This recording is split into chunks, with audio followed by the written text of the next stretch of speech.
Nah, yang lebih tua di sini. Oh ya. Lebih tua di sini. Mbak bawa tuang kita nih. Aduh. Yang penting kan nggak bawa banyak anak. Udah.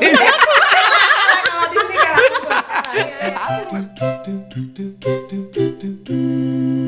Ya, yang akan menyebutkan slogan kita SMA Negeri 1 STM Hilir, Sekolah Penggerak Bergerak. Ya,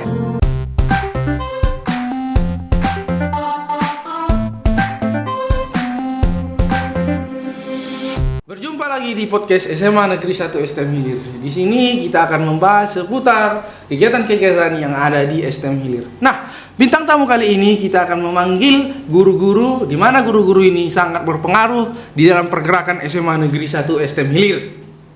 Nah, untuk itu mari kita sambut ibu-ibu guru yang cantik-cantik, di mana ibu guru ini adalah sebagai penggerak ataupun motor di SMA Negeri 1 STM Hilir ini. Nah, untuk itu pertama-tama kita melakukan perkenalan. Dimulai dari mana ini ibu-ibu?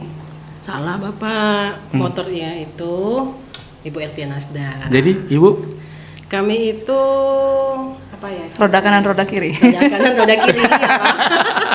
Kan sama aja rodanya. Enggak lah, beda. Dia yang di atas Dia ya, Pak? yang menggerakkan kami yang bergerak gitu. Pokoknya sama-sama bergerak. Iya. Ya udah, dari siapa duluan perkenalan, Bu? Siapa? Yang Boleh. di sini? Atau isi dulu, isi Nah, dulu. dia, nah Terima. yang lebih tua di sini. Oh, ya. Lebih tua di sini. Mbak bawa tuang kita nih. Aduh. Yang penting kan nggak bawa banyak anak. Udah.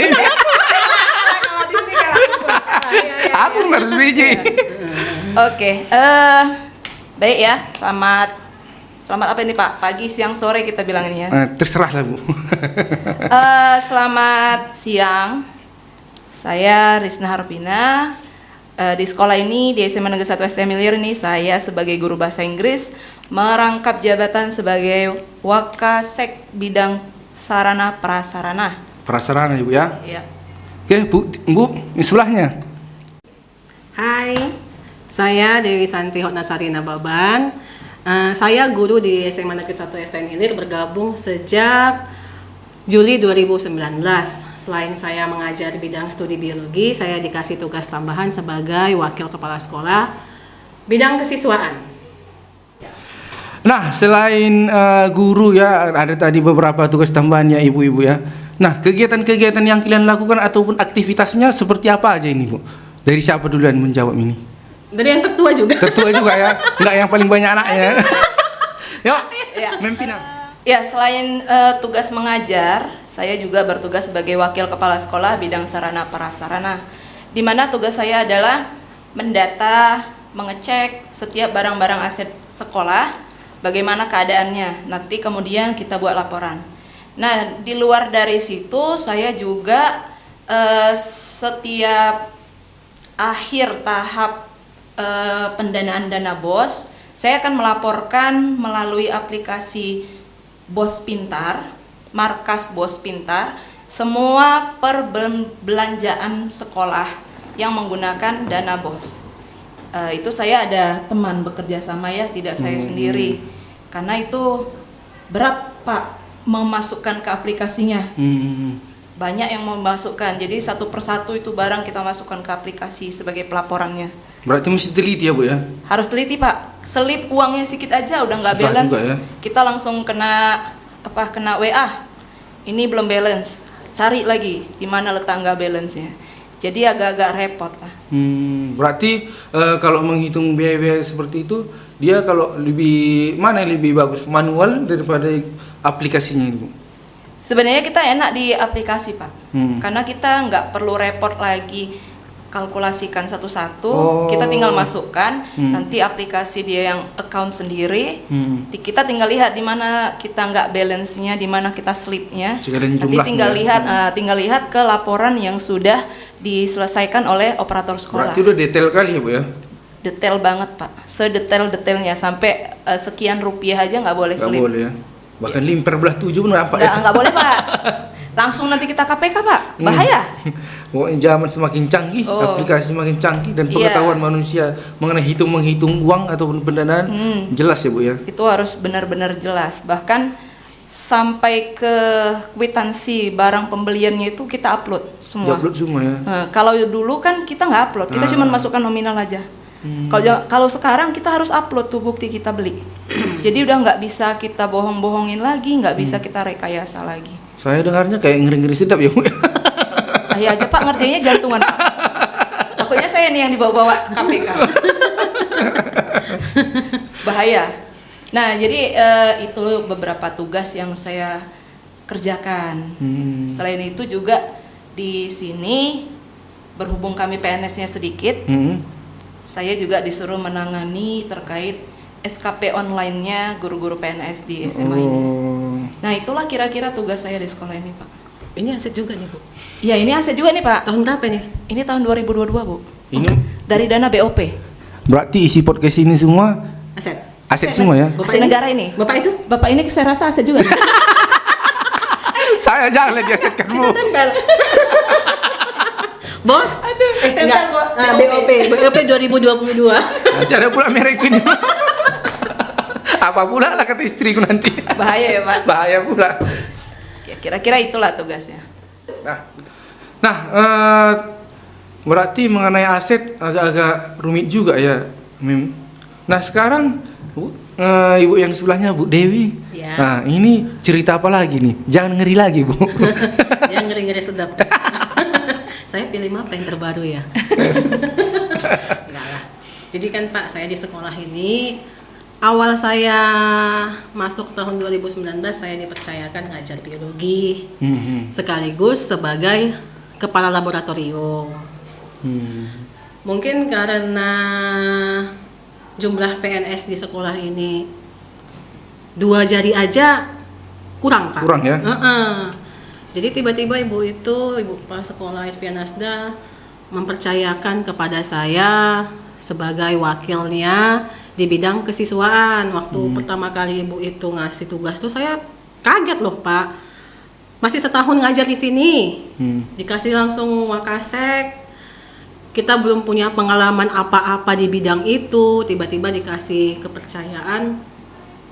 Kaget pertama iya, takut pasti, takut kita nggak bisa menjalankannya dengan baik. Tapi seiring berjalannya waktu dengan cara ibu itu mendidik, kadang kan mendidik ini banyak caranya dia mendidik Pak. Di repeti kan juga dididik juga gitu, dimarahi, diberitahu lah kayak mana. Gak terasa udah tahun ketiga saya menjalani wakil kepala sekolah bidang kesiswaan. Tugas saya sih Pak,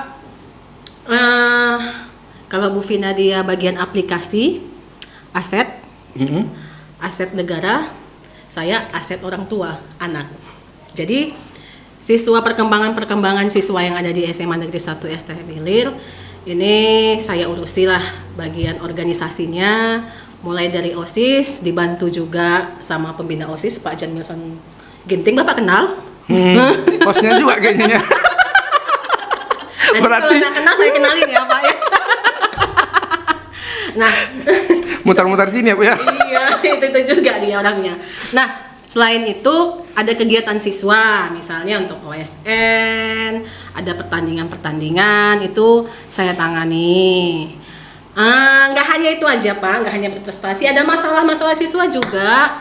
Seandainya BP udah nggak kuat lagi, mentok, manggil nih, Bu ini gimana ini mau kita apain?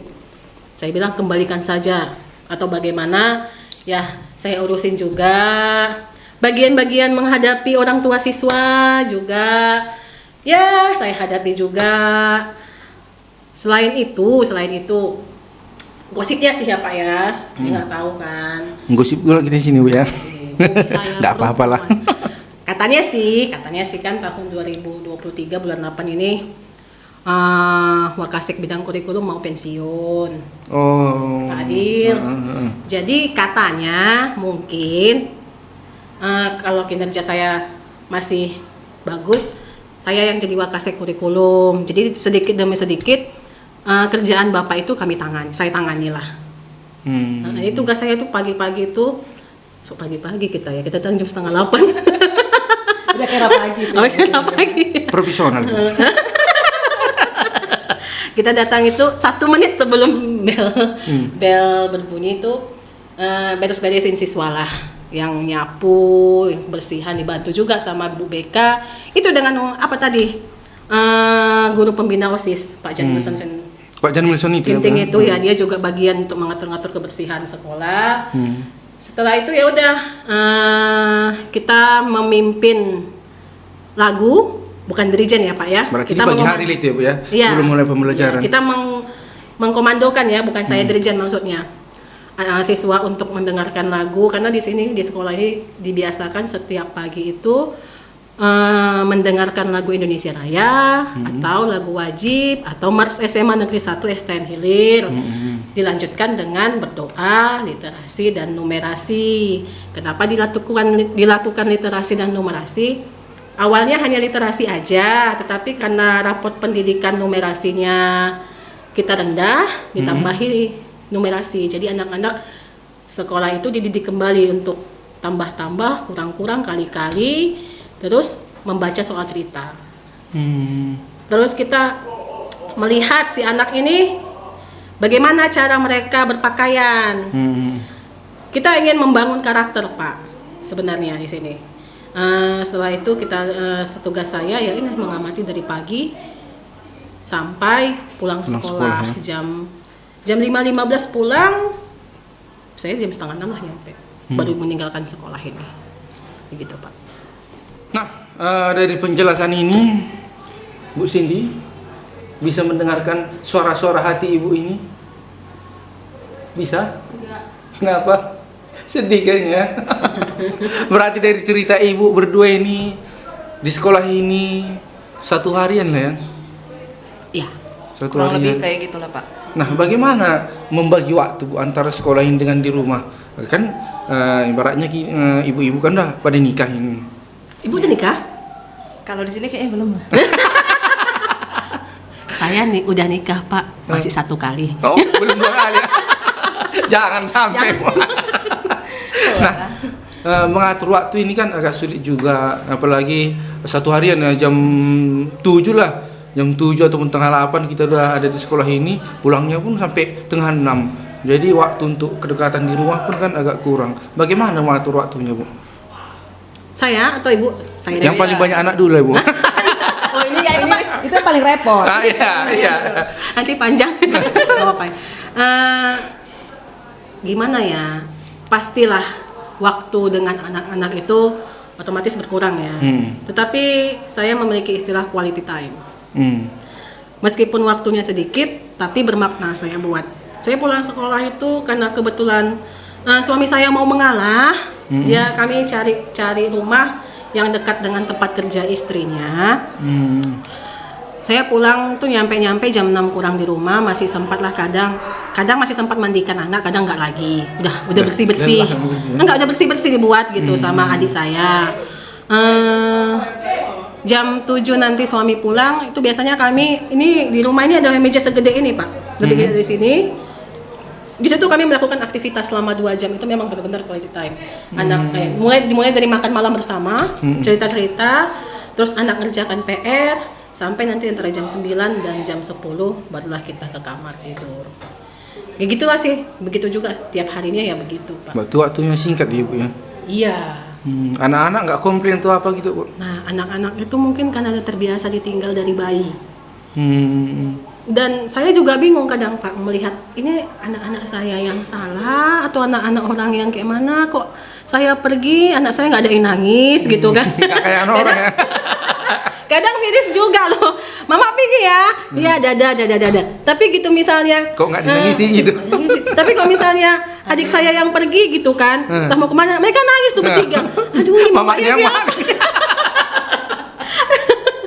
Tapi memang Pak, mungkin saya mikirnya gini lah, sisi positifnya dari kecil kita sudah mengajari mereka mandiri. Gitu sih kan, nggak selamanya anak sama kita. Mereka juga akan mengejar Cita-citanya cita-cita juga mereka, lepas dari kita ya. mereka juga nantinya akan juga berkeluarga. Jadi ya kita bangun quality time aja dengan keluarga. Walaupun waktu dengan singkat, kita usahakan dengan baik ya. Iya. Nah, Mem Vina ini jaraknya ke sekolah kan jauh. Iya. Udah jauh. Pagi-pagi datang sini. Ibu jam berapa berangkat dari sekolah sampai sini? Kita masih tidur Pak. Kita masih tidur. Berhubung Pak suami saya kan agak-agak pembalap gitu. Ya. Tapi nggak pembalap liar ya. Bu. Saudaraan sama Rossi ya Bu ya? Iya. Valentina Rossi gitu, Pak. Ya kita masih bisa lah berangkat dari rumah sekitar jam 6:30. Ya, kalau itu nanti sampai di sini jam 7:30 kurang. Dulu pernah sih Pak berangkat jam 6. Sampai sini 6:30 belum ada orang. Terus Jadi- bangunnya susah. Jadi Bu mengatur waktu dengan keluarga bagaimana Bu? Ya sebenarnya balai nggak balai juga sih sama Bu Dewi gitu kan. Ya kita buat aja quality time kita walaupun sedikit tadi gitu. Misalkan memang saya pulang lebih awal dari Bu Dewi. Sama, nyampe rumahnya juga sama kok. Ya kebetulan karena saya jauh. Sampai rumahnya imbang-imbang juga 11-12. Gara-gara Rossi tadi ya Bu? Ah, gara-gara Rosi tadi kan Pak. Makanya dia duluan pulang, yang nyampe rumah aku duluan. Kalau itu iya kalau itu ya. Nah kalau saya pulang itu sampai rumah terkadang anak udah mandi, terkadang belum. Nah kalau lagi belum berarti lagi datang mengke-mengkenya. Ya udah mau nggak mau ya harus kita mandikan walaupun kita capek, lelah apa segala macam. Ya saya tetap saya mandikan, carikan baju mah. Padahal udah bisa loh cari baju sendiri. Tetap ya carikan baju mah. Ya udah cariin. Makan nanti kadang-kala kalau lagi datang mengkenya sulang lah. Ya udah yang besar sama yang kecil disulang dua-dua. Ya siap berkorban lah karena kita juga udah sia-siakan waktu mereka kan. Seharusnya kan mereka tuh jadi tanggung jawab kita gitu full. Nah sebagai seorang ibu gitu. Tapi karena tuntutan karir kita tadi, kerjaan kita tadi, nah mereka kehilangan momen-momen itu. Jadi si ibu tadi ya mau nggak mau harus sadar diri aja gitu, momennya, momen anak tadi udah kita buang gitu, tinggal sekian. Masa yang sekian juga nggak mau kita relain gitu walaupun kita capek letih. Ya seperti Bu Dewi bilang kalau mereka itu gabungnya di meja gitu. Kalau saya sih enggak, kalau udah nanti kita sholat maghrib, kemudian makan malam, selesai itu tuh biasa kami di kamar, saya sama anak-anak di kamar. Nanti cari film kartun di handphone, ya udah nonton gitu. Nanti sampai jam 9, ingatin anak sholat isya, habis itu tidur. Ya udah kebetulan kan tidur di kamar sama saya. Yang cowok kadang-kadang tidur sama neneknya. Tapi tetap Pak. Tetap itu kalau jadwalnya tidur, saya ngawanin yang cewek, bapaknya ngawanin yang cowok. Ya. Jadi saya dengan suami itu memang dari dulu-dulunya selalu berbagi gitu. Jadi kalau anak perempuan itu tugas saya. Kalau anak laki-laki Saya kira tugas berbagi istri nggak? Iya. Berbagi kerjaan. Berarti kita di sini ibaratnya sudah memilih karir kita ini, ya risikonya harus begini. Iya, Harus betul. siap ya Bu ya. Harus siap dengan apapun yang kita hadapin lah. Suami kita pun Pak, ketika mereka, saya berkarir ini sebelum saya menikah saya udah berkarir. Iya. Bu Vina juga. Sama. Jadi kan Pak, saya pernah membaca pepatah itu. Tebu di kedua ujung itu nggak ada yang sama. Pasti ada yang manis, ada yang hambar. Nah, kalau kita mau pilih istri yang berkarir, jangan harus siap, jangan paksa mereka harus beres di rumah, beres 24 jam standby. Harus ngerti juga dengan keadaannya. harus mengerti juga dengan keadaan, harus mendukung juga, nggak hanya ngerti loh Pak, kita juga butuh dukungan, ya minimal mendengarkan keluh kesah kita, gitu loh Pak, terus bertukar pendapat, cerita. Ya sama juga dengan ibaratnya gini, kalaulah suami tadi tidak punya pengertian yang baik, kami nggak akan bisa pegang jabatan. Iya. Ujung-ujungnya yang ada rumah tangga kami hancur.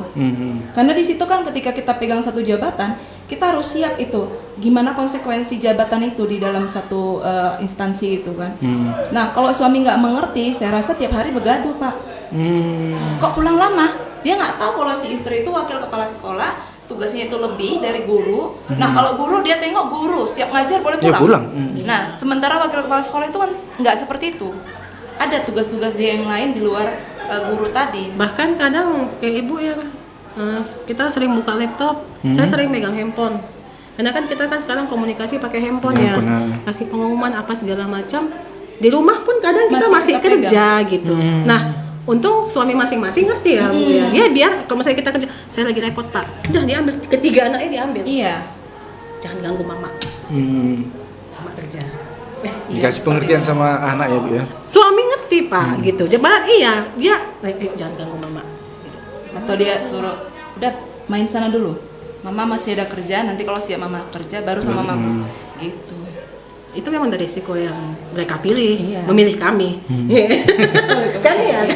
Tadi kita udah ngomong serius Bu. Nah, ada hidangan ini Bu. Nah, hidangan ini dari disponsori kewirausahaan yang ada di sekolah ini. Jadi siapa pengurusnya Pak? Saya kenal loh Pak, Jan Milson Ginting. Bapak kenal? Ginting juga itu Bapak pengurus kenal? sosial. Kenal.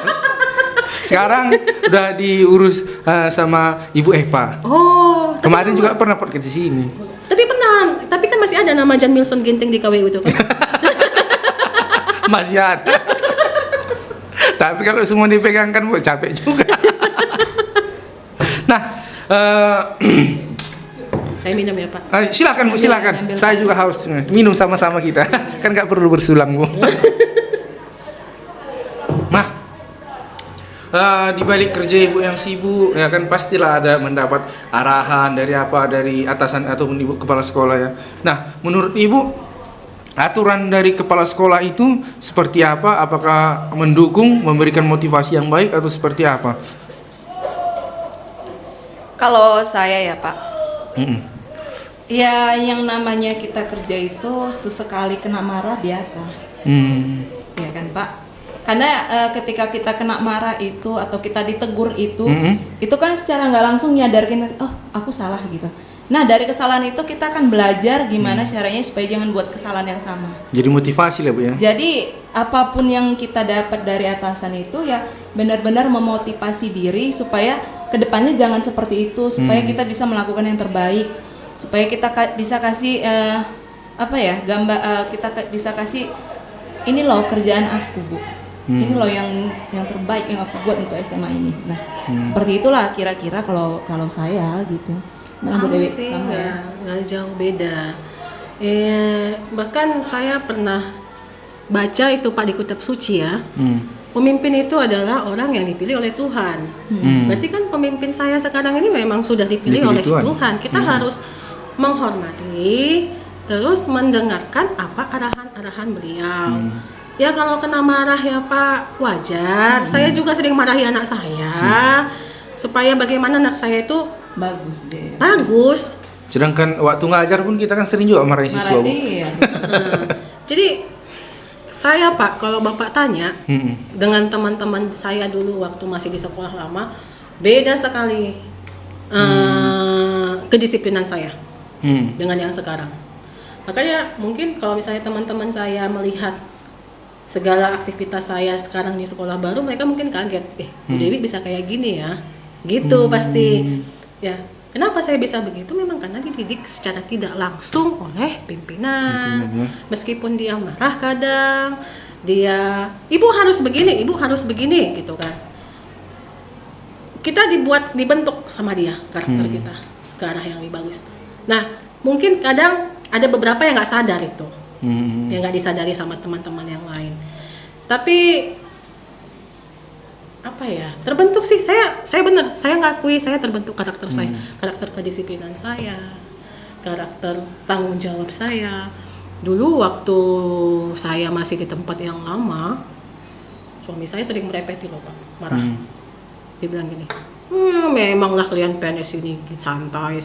Sekarang udah gak pernah lagi. Nggak bisa santai ya? Nggak kedengaran lagi omongan kayak gitu. Kayaknya dia lihat saya pagi memang nggak lagi gitu. Apalagi tugas-tugas guru di sekolah ini selain ngajar harus kreatif juga ya. Sekolah penggerak. Sekolah penggerak. Kita ini jadi pusat perhatian. Nggak hanya sekolahnya, kepala sekolahnya, guru-gurunya, siswanya juga.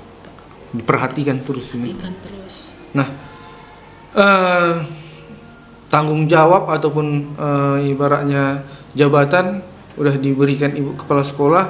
Contohnya aja seperti saya menjadi guru, berarti saya juga harus menjalankan program kerja saya seperti menjadi guru. Berarti waktu saya mengajar, ibu kepala sekolah kan memberikan arahan-arahan apa segala macam. Walaupun ibu itu kadang-kadang yang diberi ibu nggak semua dikerjakan, pada saat nggak semua dikerjakan ada ibaratnya marah apa segala macam, wajar. Karena apa? Karena saya nggak mengerjakan, kan gitu. Nah, sebenarnya apa yang dikatakan oleh pimpinan kita kalau kita kerjakan ya nggak akan pernah kena marah. Iya. Tapi walaupun marah, yang penting kita kan termotivasi, diajari secara tidak langsung kayak dibilang Bu Dewi menjadi. Nah, jika kita melihat, kita pun nanti kurasa kalau kita melihat kita sebagai pemimpin, pasti juga mengalami seperti itu. Kita ingin bagus yang kita pegang ini. Apalagi kalau saya kan ngurusi anak-anak di OSIS, salah tegur, marahi. Iya. Kalau nggak dimarahi, kapan mereka dewasa? Iya. Kan gitu. Terus kan kita merasa kadang, ibu ini kok kita aja gitu kan. Tapi memang Bapak pernah nggak mengalami di kelas itu terus yang Bapak kesuruh? Pernah? Nah gitu, mungkin ibu ini yang bisa saya gerakkan, makanya ya kita Itu lagi, juga orangnya. kita lagi nih. Saya makin kesini makin berpikir begitu. Terus kalau ibu tuh nggak nyuruh Bapak megang podcast, kan saya nggak tahu ternyata Bapak ahli dalam bidang podcast. Yang penting belajar, Bu. Ini kan digali bakat loh Pak. Saya di sekolah ini bakat saya yang tergali tuh jadi pembawa acara. Oh iya ya. Ibu kan setiap ada acara di sekolah MC ya. Jadi ada jargon saya bersama saya Dewi Nababan, MC Anda satu hari ini. Kalau Mempina dia penggerak di bidang bahasa Inggris juga setiap hari Jumat. Iya Pak. Ya tapi memang kalau cerita klub Inggris kita itu yang tiap hari Jumat itu memang sedikit banyaknya ada apa ya kita bilang, ada manfaatnya. Karena gini loh Pak, kalau nggak dari kegiatan seperti itu kita menggali mereka ini, nah mereka itu nggak akan pernah termotivasi untuk coba gimana. Ternyata ketika mereka coba, oh ternyata bahasa Inggris mereka itu lumayan gitu. Selama ini di kelas diam, yang menonjol hanya itu saja gitu. Oh ternyata yang nggak menonjol ini ketika harus tampil ke depan, oh dia bisa rupanya kan seperti itu Pak. Jadi tergali dia. Gitu. Terus selanjutnya Bu Cindy, tahu nggak ibu-ibu yang berdua ini?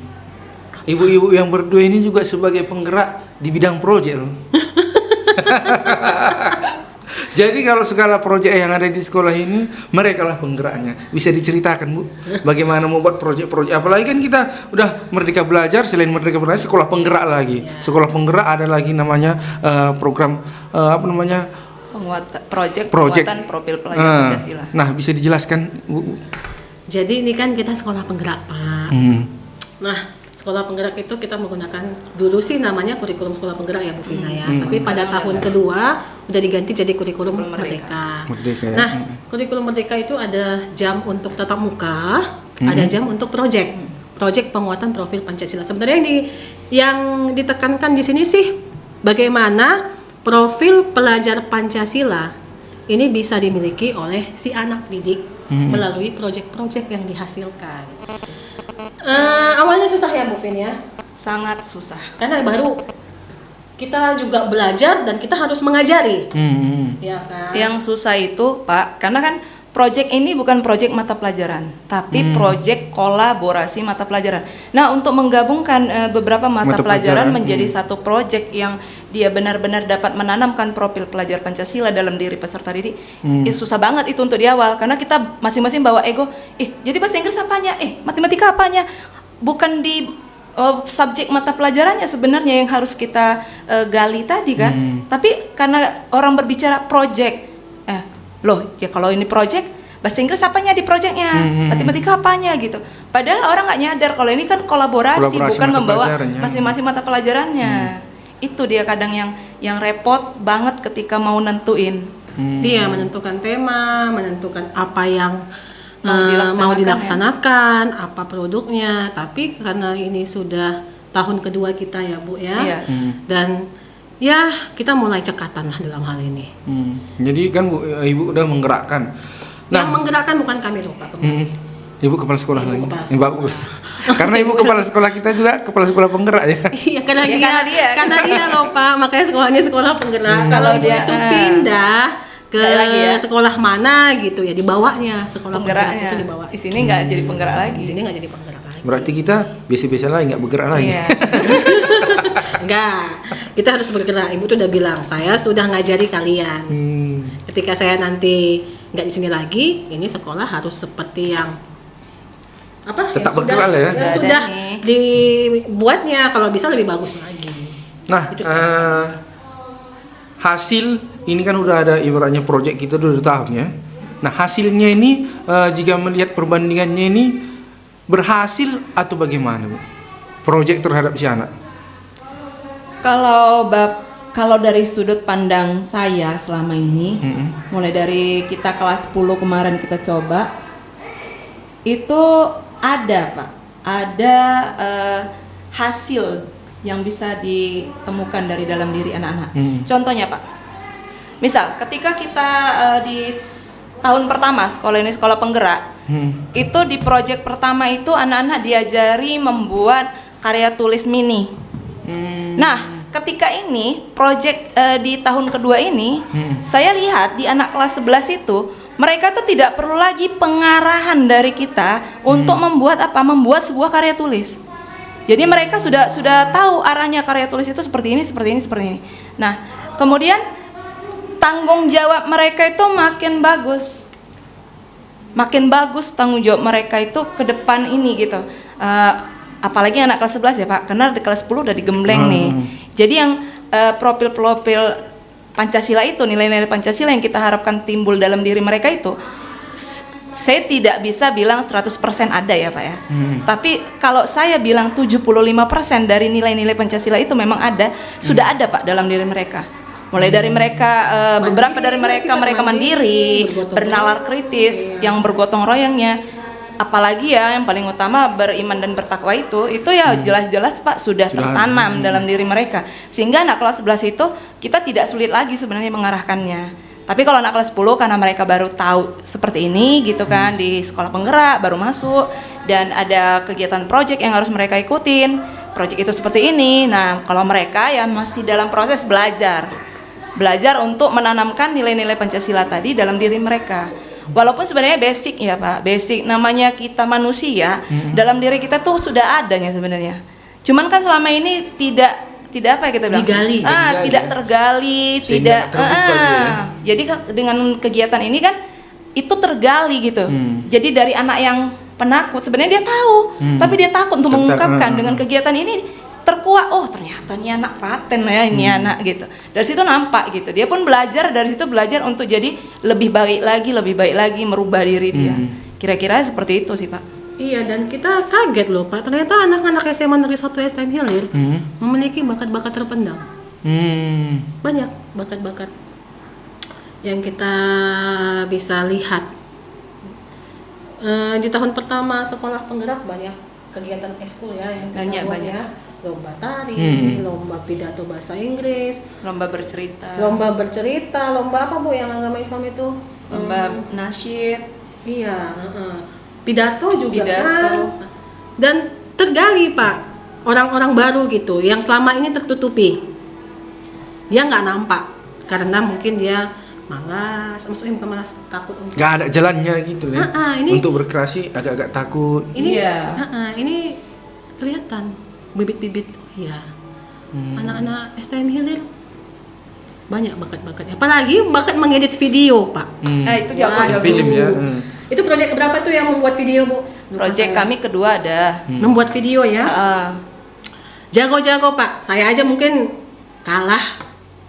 Cara mereka mengedit-editnya itu bikin lagu apa segala macam, lucu-lucu animasinya, jago-jago mereka. Melukis ya Bu yang ditempel-tempel kan. Iya, ditempel di kelas. Oh, yang proyek yang baru ini ya ditempel kelas-kelas Iya. ya. Iya. Apa hasil dari Proyek 1 kelas 11 terkait sama bullying kan. Cantik-cantik juga ya. Luar biasa Pak. Saya aja kalau suruh gambar kayak gitu saya rasa saya belum tentu bisa nih. Nah ini bibit-bibit yang memang diharapkan digali dari sekolah penggerak. Baru kita paham, oh berarti ini yang diminta oleh pemerintah gitu. Selama ini kan kita fokus ke kognitif. Iya. Kita nggak melihat perkembangan mereka di bidang yang lain. bagian yang lain. Itu sih Pak. Nah, kita tadi udah panjang lebar bicara project ya. Nah, hasil project ini diapakan ini Bu? Ditampilkan atau diapakan ini? Bu Dewi. Ini yang paling sedikit anak atau yang paling banyak anak di sini? Ulang lagi ya. Kok anak lagi lah yang ya.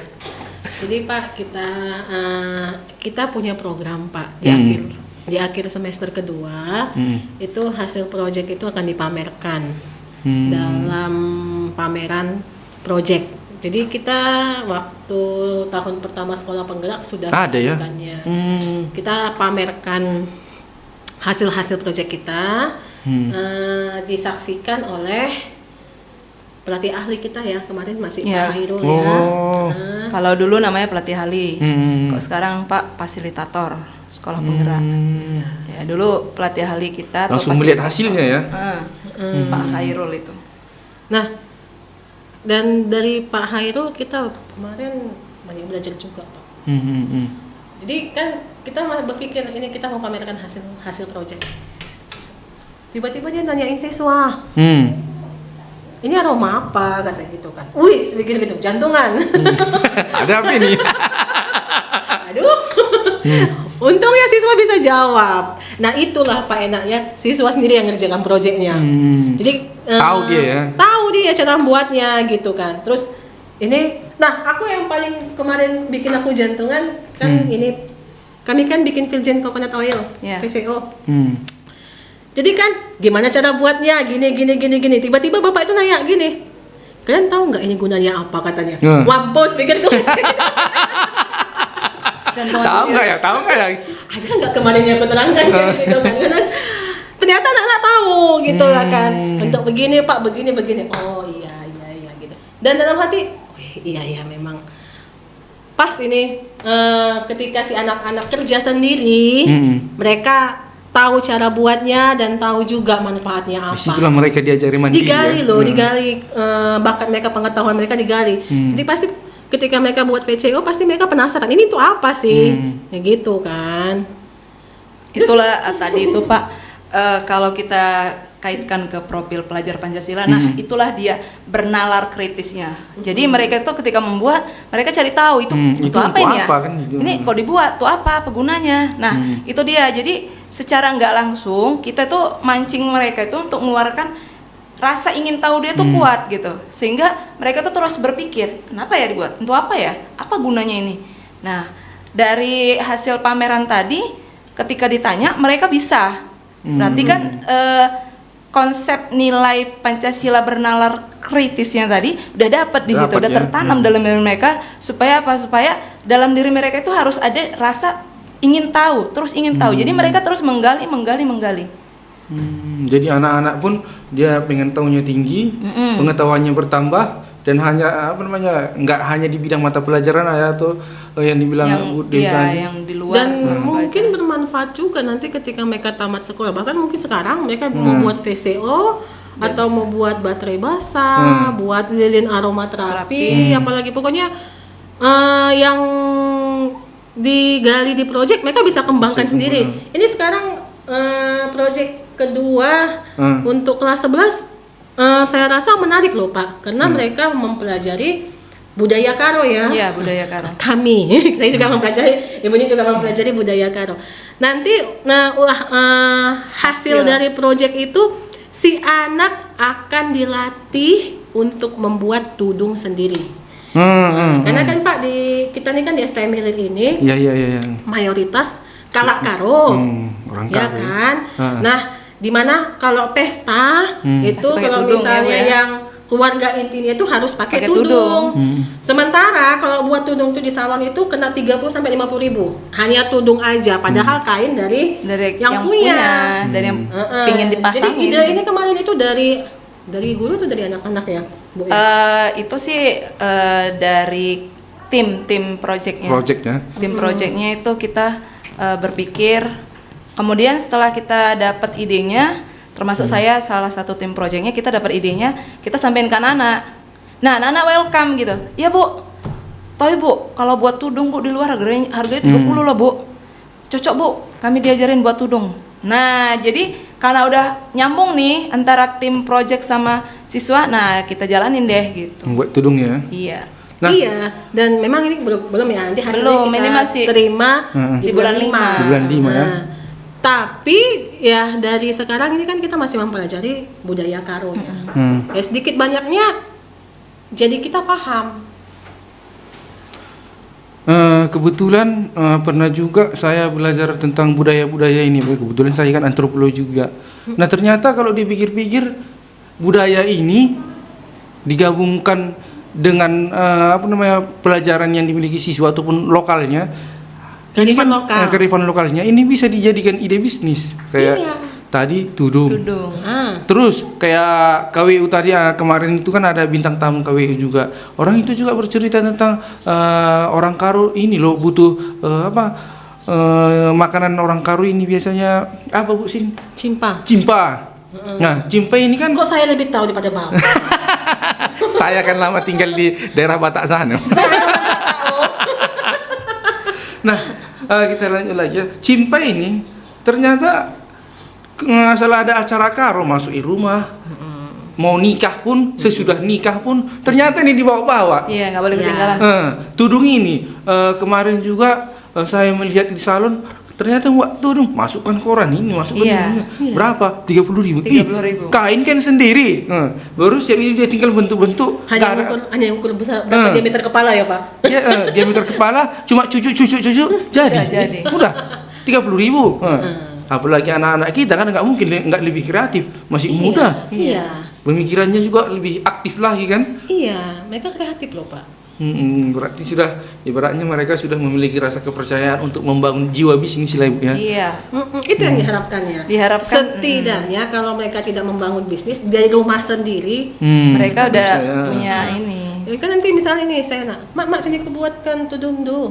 Kok untuk ke salon 30.000, saya 10.000 aja. Kan? Panggil kawan-kawan mamak lagi kita. Masuk lagi kawan-kawan mamaknya.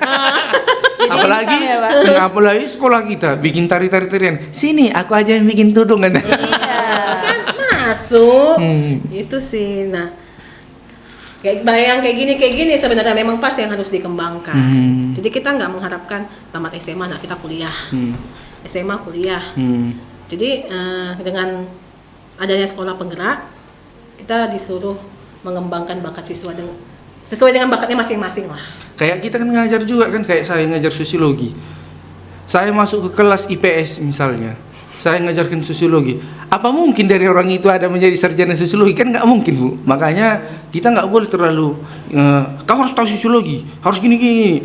Nah, makanya untuk mengimbangi itu di bidang sosiologi kita kaitkan dengan kebutuhan ataupun keadaan hidup mereka, kita gabungkan apa yang bermanfaat dalam sosiologi, hanya itu aja kita ajarkan. Jadi tidak memfokuskan. Itulah yang diminta kurikulum merdeka, Pak. Jadi nggak terlalu monoton kali, nggak bosan apa segala macam. Iya.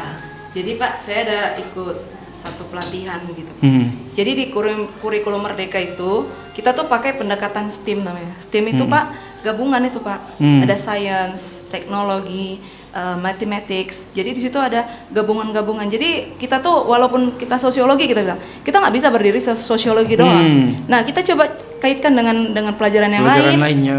Terus kemudian itu kita kaitkan dengan kehidupan dia. Kehidupan gitu. dia. Jadi ketika kita kasih contoh pun atau apa, kita coba kaitkan dengan kehidupan dia. Jadi ketika kita kaitkan dengan kehidupan dia, kebiasaan dia, jadi yang namanya bernalar kritis itu udah nyambung sama dia karena oh iya ada yang pernah dia lihat di lingkungannya atau pernah dia langsung alami sendiri. Jadi ketika pancingan untuk bernalar kritis itu langsung dapat di situ Langsung kalau ngerti udah dia. kalau udah kaitan sama kehidupan dia. Dan Bapak merasa nggak materi Bapak dikurangi di kurikulum merdeka? Merasa juga. Ibu dipersempit ya. dipersempit. Dan iya kemarin tuh biologi tuh semuanya dipelajari dari A sampai Z. Kadang kita mikir ini kita harus kejar-kejaran nih dengan waktu menghabiskan bab. Nah sekarang di kurikulum merdeka biologi cuma 3 bab aja untuk kelas 10. Jadi kita lambat kita hubungkan dengan dunia kehidupan mereka. Mungkin kalau memang mau pingin lebih dalam lagi ya si anak-anak kita tinggal suruh ngambil jurusan biologi. Selama ini enggak, selama ini di kurikulum sebelumnya dalam pembahasannya. Galis dalam-dalamnya. Digalis dalam-dalamnya. Bahkan kadang gurunya pusing ini. Kalau misalnya ada ketiban kelas 10, 11, 12, aduh, Payah kali ya. banyak kali Banyak materinya Pak. tapi di kurikulum merdeka materinya dipersempit. Malah lebih gimana supaya si anak itu mengaitkan materi dengan kehidupannya. Begitu sih, Pak. Nah, pertanyaan penutup ini Bu. Nah, biasanya udah panjang lebar kita bercerita ini itu, tapi kita kan juga perlu menyampaikan pesan kepada teman guru, ya, bahkan sampai ke murid juga, ya, bahwa mengenai pembelajaran di sekolah ini harusnya seperti apa, kita sebagai guru harusnya seperti apa. Dari tadi kan kita udah banyak bercerita tentang pengalaman. Nah, ini bisa nggak disampaikan pesannya kepada murid, kepada guru, bisa juga. Ya, untuk menutup podcast kita pada hari ini, pesan saya yang pertama kepada rekan-rekan guru, apalagi teman-teman guru saya di sini masih muda-muda, masih sama seperti saya, perasaan ibu muda. Kalau yang lainnya memang ibu-ibu muda, saya perasaan ibu muda. Tetap semangat. Kita sudah memilih menjadi wanita karir. Kita pertanggungjawabkan pilihan kita itu. Kita pasti bisa, kita wanita cerdas, pasti mampu membagi waktu antara rumah dengan pekerjaan. Pasti bisa itu. Tetap semangat, tetap bekerja keras, serahkan semuanya kepada Tuhan. Tuhan akan membantu kita mengatur semuanya. Untuk anak didik saya, adik-adik siswa-siswi SMA Negeri 1 STM Hilir, tetap semangat dalam belajar, semangat dalam meraih cita-cita, semangat dalam meraih impian. Satu hal yang saya sering katakan kepada siswa-siswa, banyak orang-orang yang pintar yang saya temukan itu nggak jadi apa-apa. Tetapi banyak orang-orang yang baik, meskipun dia tidak pintar, dia jadi orang. Jadi tetaplah berbuat baik, tetaplah hormat kepada guru, kepada orang tua, menyerahkan diri kepada Tuhan, kesuksesan akan ada pada. Semangat! Ngeri ya? Oke, semangat! Ngeri ya? Ngeri kali. Tapi mantap kali juga. Nah, dari Memvina. Kalau dari saya sih, yang terutama ya, yang untuk rekan-rekan sekalian, kita itu harus sadar, kita itu di sini siapa gitu ya. Satu hal kita pendidik, di satu sisi kita bawahan. Nah, ketika kita menjadi seorang guru itu, kita harus benar-benar siap untuk menjadi seorang guru, digugu dan ditiru gitu. Jadi saya berharap kepada rekan-rekan, ya kita mari sama-sama. Yang pertama, tunjukkan dulu loyalitas kita. Kerja dimanapun kita, ketika loyalitas itu tidak ada, maka nggak akan ada kita dapat apapun kan gitu. Nah, tapi ketika loyalitas kita itu sudah bagus, maka apapun yang mau kita raih pasti dapat. Nah, saya juga bukan seperti Bu Dewi ya, saya juga bukan pertama sekolah ini berdiri, saya di sini enggak. Saya pun sama, saya pindahan dari satu SMA yang ada di Kabupaten Labuan Batu. Saya di sini pun tahun 2019 bulan 4. Nah, saya juga sama seperti Bu Dewi. Baru datang tiba-tiba kita dapat amanah ya, amanah lah namanya kita bilang. Kenapa? Karena saya di sekolah lama saya sudah digembleng untuk tahu gimana jadi yang namanya bawahan. Nah, loyalitas utama, kesiapan untuk mengerjakan apapun. Jadi saya harap teman-teman di sini, walaupun kita dapat yang namanya teguran, itu wajar. Nggak ada manusia yang sempurna. Jadi jangan gara-gara teguran langsung kita mundur. Tapi dengan teguran itu, coba gembleng diri kita untuk jadi lebih bagus lagi, lebih kuat lagi, lebih mantap lagi. Nah, untuk siswa saya selalu berpesan sama siswa, jangan pernah putus harapan. Karena kita susah, kita nggak bisa kuliah. Jangan. Banyak hal yang bisa kita lakukan.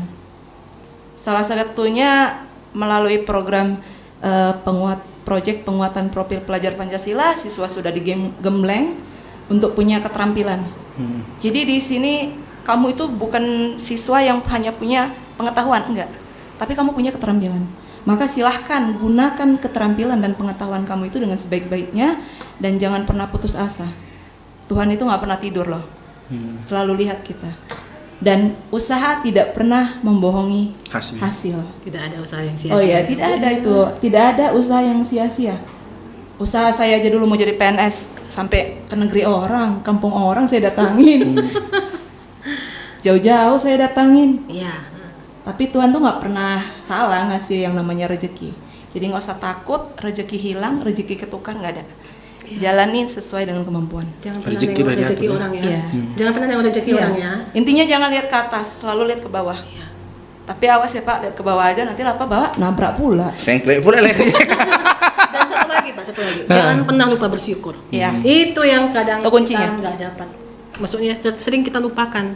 Kita lupa bersyukur. Jadi berkahnya nggak dapat ya Bu ya. Iya. Kita selalu gitu, mengeluh. Hmm. Ini kayak bilang Bu Vina, harus sering lihat ke bawah. Apalagi kalau sering-sering nengok rezeki orang, kenapa lah kayak gini kan. Aduh bahaya itu Pak. Banding-bandingkan sama orang, terakhirnya kita yang tertekan Kan batin harus- sendiri. Harus lihat ke bawah gitu. Hmm. Nah, jadi dengan melihat ke bawah, aduh syukurlah. Ini saya ini capek nih Pak tiap hari. Terus saya lihat dari pagi sampai sore, malam-malam saya pernah tuh pulang dengan suami jam 10 malam masih ada orang yang mengambil sampah.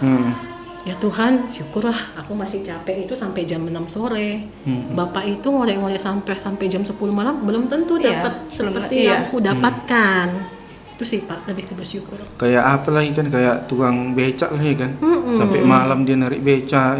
Itu Dapat belum tentu ada itu ya Pak. belum Dari tentu, pagi sampai malam dapatnya belum belum tentu dia tentu dapat ada. apa. Nah, sedangkan kita hanya tugas kita kan mulia, mengajarkan anak-anak. Ya, orang itu juga bekerja juga kan untuk membantu keluarganya. Kalau kita bandingkan, jelas ada yang lebih Iya. susah dari kita kan gitu. Jadi Ada selalu. intinya adalah bersyukur ya Bu ya. Iya, bersyukur. Kita jangan pernah ngelihat ke atas gitu, yang punya sekolah enak kali lah. Kalau misalnya dia punya yayasan atau sawitnya banyak gitu kan, dia tinggal duduk tenang-tenang, uang Ngalir ya, ngalir. ngalir. Nah, itu nggak usah kita. Yang penting nikmati aja yang kita miliki ya Bu ya. Iya. Syukuri. Kalau kita capek, berarti kita masih memiliki pekerjaan kan Pak? Capek dengan bekerja berarti kita masih memiliki. Berarti masih ada hasil kan gitu. Masih ada pekerjaan. Kita masih Nah, dipercaya. Ucapan terima kasih kepada Ibu Kepala Sekolah ataupun sepatah dua patah kepada Ibu Kepala Sekolah. Nanti saya nangis loh. Kepada Ibu Elvia Nasda, terima kasih sudah mempercayai saya. Karena awal Ibu kasih tugas ini kepercayaan. Terima kasih sudah mengasah saya dan membentuk karakter saya sejauh ini. Saya doakan supaya Ibu tetap sehat selalu. Sehat selalu, terus membimbing kami sampai pensiun, sehatnya sampai lama ya Bu ya, nggak sampai pensiun aja. Sehat-sehat, berikan rezeki Tuhan yang banyak. Amin. Amin. Amin. Ya sama sih Pak. Ya saya sih cukup banyaknya berterima kasih sama Ibu Elvia Nasda. Benar-benar pimpinan yang luar biasa ya Pak.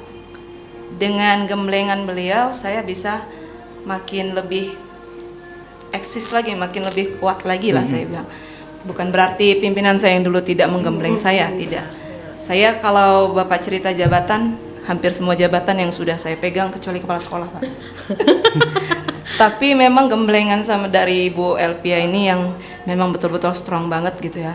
Yang benar-benar buat saya lebih kuat lagi lah, saya bilang kuat mental.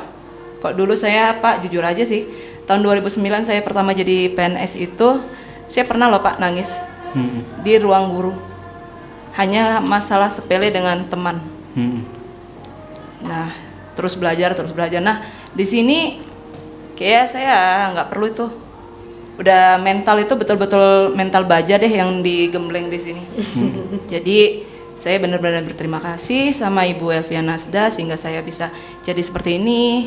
Kemudian dapat kepercayaan, bisa menjalankan tugas dengan baik. Semoga Ibu Elvia Nasda selalu sehat, murah rezekinya, dihindarkan dari bahaya apapun. Amin. Saya juga sama seperti Ibu rasakan. Soalnya waktu saya dulu di sini kan ibaratnya bukan apa-apa. Ya. Waktu pembuatan film pertama itu kamera yang kami pakai itu kamera murid. Nah, Setelah itu ibu kepala sekolah menawarkan kita beli kamera katanya. Karena ibu kepala sekolah lah saya bisa megang kamera sampai kamera mahal ini. Belum lagi kamera kan udah dibeli 2 itu. Harganya pun nggak nanggung-nanggung. Karena ibu kepala sekolah lah, maka saya tahu megang itu, cara mengapanya. Bertambah skill ya kan, Pak? Terus ditawarin lagi drone. Ini lagi ditawarin lagi alat. Kalau bukan podcast. kalau bukan ibu kepala sekolah, mana bisa saya pegang mic yang mahal ini. Ini kok mic bapak lebih bagus kayaknya ini. Ah, Bu, mic saya bukan ibu. Minta ganti juga boleh. Terus kalau bukan karena ibu kepala sekolah, mana bisa ruangan saya ini ada TV-nya, ada AC. Saya nanti cari ruangan baru lah nih. Aset Aset aja. Aset mic baru ya di depannya. Baik. Nanti kita laporkan sama atasan. Nah, untuk menutup perjumpaan kita, bincang-bincang kita ini, biasanya kita mengucapkan slogan. Slogan ini biasanya diajari oleh Bu Cindy. Tugasku ngajari slogan aja ya? Iya. Di balik layar. Sekali-sekali lah muncul ke layar loh. Iya. Sekalian sini. Sini. Bu Cindy. Ini makin favorit. Enggak apa-apa. Udah rambut baru udah tadi. Udah ini. Oh iya, rambut baru sih. Dari kemarin bicara di belakang layar terus. Iya. Slogan kita kayak mana Bu Cindy? SMA Negeri 1 STM Hilir, sekolah bergerak menggerakkan. Dah? Oke, bisa? Terlalu cepat, Pak. Ya. Terlalu cepat. Tes dulu ya. Sekolah Enggak. SMA Negeri 1 STM Hilir itu nanti Pak Jan, Bu. Oh, gitu. Sekolah penggerak bergerak menggerakkan. Oke, bisa? Bisa. Oke, gas. SMA Negeri 1 STM Hilir. Sekolah Penggerak